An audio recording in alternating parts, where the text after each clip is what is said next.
INX media के अवैध रास्ते से विदेशी फंड जुटाने के मामले में सीबीआई ने बड़ी कार्रवाई की।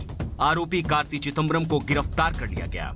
कार्ति चिदंबरम बड़े कांग्रेसी नेता पी चिदंबरम के बेटे हैं। वो बुधवार सुबह जैसे ही लंदन से लौटे तो चेन्नई एयरपोर्ट पर उन्हें गिरफ्तार किया गया। कार्ति चिदंबरम पर आरोप है कि उन्होंने आईएनएक्स मीडिया को विदेशी फंड आने के बाद वित्त मंत्रालय से अनुमति दिलाई, जबकि एफआईपीबी यानी फॉरेन इन्वेस्टमेंट प्रमोशन बोर्ड को विदेशी फंड मिलने से पहले अनुमति देनी थी। बोर्ड ने पहले ये अनुमति महज 4.62 करोड़ रुपए के लिए दी थी, लेकिन आरोप है कि उसके बावजूद 2007 में 305 करोड़ गैर कानूनी तरीके से आए। मॉरिशस के निवेशकों का पैसा आने के बाद पीटर मुखर्जी ने कार्ति चिदंबरम से संपर्क किया, जिसके बाद वित्त मंत्रालय की ओर से अनुमति मिल गई। सूत्रों के मुताबिक कार्ति की गिरफ्तारी की पटकथा इंद्राणी से पूछताछ के बाद लिखी गई। इंद्राणी ने पूछताछ के दौरान बताया था कि एफआईपीबी अनुमति दिलाने के बदले कार्ति ने रिश्वत की मांग की थी। जांच एजेंसियों के मुताबिक ये पैसा कार्ति से जुड़ी कंपनियों के पास भेजा गया था। दावा किया जा रहा है कि इसमें से 5 करोड़ रुपए का पता लग चुका है। सीबीआई का दावा है कि उनके पास इस मामले में अहम सबूत है। वहीं कांग्रेस का कहना है कि सीबीआई एक भी सबूत पेश नहीं कर पाई है। कांग्रेस ने कार्ति चिदंबरम की गिरफ्तारी को बदले की राजनीति करार दिया है। Congress party will not be deterred by unleashing of vendetta against Mr. P. Chidambaram or his family. We will continue to speak the truth. We will continue to expose Modi government's corruption. मुझे लगता है इस पर politics नहीं होनी चाहिए। जो बेईमान है उनको छोड़ा नहीं जाएगा, जो ईमानदार है उनको छुआ नहीं जाएगा। इस नीति के साथ सरकार हमेशा काम करती रही और जो जांच एजेंसियां हैं, जो एजेंसियां इस दिशा में लगी हुई हैं, वो बिना भेदभाव के, बिना किसी पूर्वाग्रह के, ईमानदारी के साथ, पारदर्शिता के साथ काम कर रही हैं। इस मामले में कार्ति चिदंबरम के अलावा इंद्राणी मुखर्जी और पीटर मुखर्जी भी आरोपी हैं। 2017 में 15 मई को सीबीआई ने एफआईआर दर्ज की थी। इसी मामले में ईडी ने भी मनी लॉन्ड्रिंग एक्ट के तहत केस दर्ज किया था।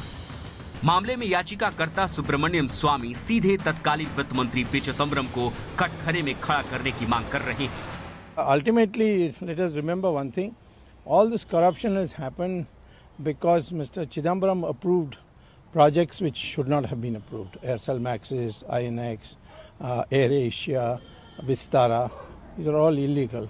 So, therefore, the trail will lead to Chidambaram. सूत्रों के मुताबिक इस मामले की जांच की आंच पूर्व वित्त मंत्री पी चिदंबरम तक भी पहुंच सकती है, क्योंकि विदेश से आने वाले फंड की अनुमति उन्होंने बतौर वित्त मंत्री रहते हुए दी थी। साथ ही कार्ति से पूछताछ के आधार पर वित्त मंत्रालय के कुछ पूर्व और वर्तमान बड़े अधिकारियों से पूछताछ और गिरफ्तारी भी हो सकती है। Om Prakash Tiwari, ABP news, Delhi. दिबांग, मैं आपसे आगे पूछूंगी कि इस गिरफ्तारी को किस तरह से हम देख सकते हैं, लेकिन उससे पहले कार्ति चिदंबरम की जो गिरफ्तारी हुई है, ये उनके पिता और कांग्रेस पार्टी के नेता पूर्व वित्त मंत्री पी चिदंबरम के लिए कितना बड़ा झटका हो सकती है। खुद पी चिदंबरम तक जांच की आंच पहुंच चुकी है, क्योंकि मामले के दूसरे आरोपी और आईएनएक्स मीडिया के प्रमुख रही इंद्राणी मुखर्जी ने चौंकाने वाला खुलासा किया है। पीटर मुखर्जी और इंद्राणी मुखर्जी के बयानों के आधार पर खुलासा हुआ है, एफआईपीबी की अनुमति के लिए पी चिदंबरम से मुलाकात हुई थी। नॉर्थ ब्लॉक में पी चिदंबरम के ऑफिस में हुई थी ये मुलाकात। पी चिदंबरम ने अपने बेटे के बिजनेस में मदद करने को कहा था। कार्ति चिदंबरम से दिल्ली के होटल हायत में मुलाकात हुई थी। कार्ति ने करीब 6.5 करोड़ रुपए की रिश्वत की मांग की थी। रिश्वत के पैसे मंगाने के लिए कार्ति ने कंपनी का नाम भी दिया था। इंद्राणी मुखर्जी ने मजिस्ट्रेट के सामने ये बयान दर्ज कराया है और इसी के आधार पर हुई है कार्ति चिदंबरम की गिरफ्तारी।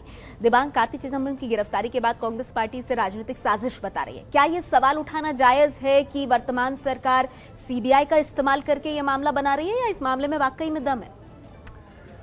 देखिए, सीबीआई के मामले में, सीबीआई के कामकाज के मामले में हस्तक्षेप नहीं होता, ये तो कहना मुश्किल है। सीबीआई जब काम करती है तो हस्तक्षेप उसमें खूब होता है, लेकिन फिर ये मामला कोर्ट में जाता है और कोर्ट तय करता है। यानी सीबीआई से आप अपना खेल करवा लें, पर कोर्ट है जहां असली फैसला होता है।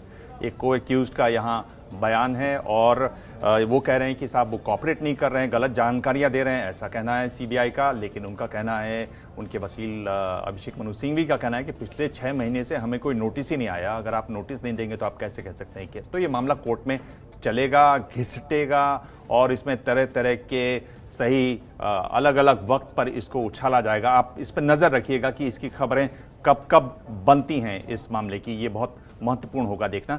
लेकिन एक बात कहूंगा कि कार्ति चिदम्बरम ने अपना सेंस ऑफ ह्यूमर नहीं छोड़ा। उन्होंने कहा कि मैं हिंदुस्तान लीवर नहीं हूं, और अगर आपको बताना हो तो हिंदुस्तान लीवर यानी हिंदुस्तान को छोड़ने वाले, और हिंदुस्तान को छोड़ने वालों में जो नाम आते हैं उसमें विजय माल्या शामिल हैं, नीरव मोदी शामिल हैं। तो इस मौके पर भी उन्होंने ये बात अपनी रखी।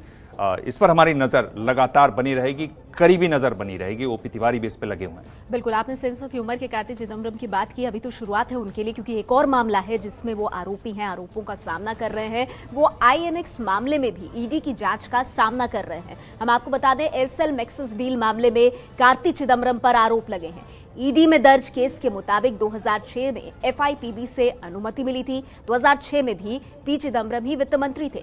एयरसेल मैक्सिस केस में अनियमितताओं की जांच ईडी के जिम्मे है। ईडी ने 1 दिसंबर 2015 को कार्ति के सहयोगियों के कई ठिकानों पर छापेमारी की है। जनवरी 2017 में ईडी ने जोरबाग में कार्ति के घर में छापेमारी की है। तो ये दूसरे मामले। और दिव्यांग, हम कार्ति चिदम्बरम की इतनी बात कर रहे हैं, अब गिरफ्तारी हुई है तो बहुत ज्यादा सुर्खियों में वो आए हैं। एक बार अपने दर्शकों को हम ये बता देते हैं कि कार्ति चिदम्बरम हैं कौन। आप ये तो जानते हैं कि वो पी चिदम्बरम के बेटे हैं। 47 साल के कार्ति चिदम्बरम पूर्व वित्त मंत्री पी चिदम्बरम के बेटे हैं। विदेश से लॉ और मैनेजमेंट की पढ़ाई उन्होंने की है। कार्ति चिदम्बरम कारोबारी के साथ साथ वकील और राजनेता भी हैं। 2014 के लोकसभा चुनाव में तमिलनाडु की शिवगंगा से चुनाव उन्होंने लड़ा था। लोकसभा चुनाव के नतीजों में कार्ति चिदम्बरम चौथे स्थान पर रहे थे। 2014 के चुनाव से पहले कार्ति चिदम्बरम की संपत्ति 59 करोड़ 66 लाख रुपए की थी।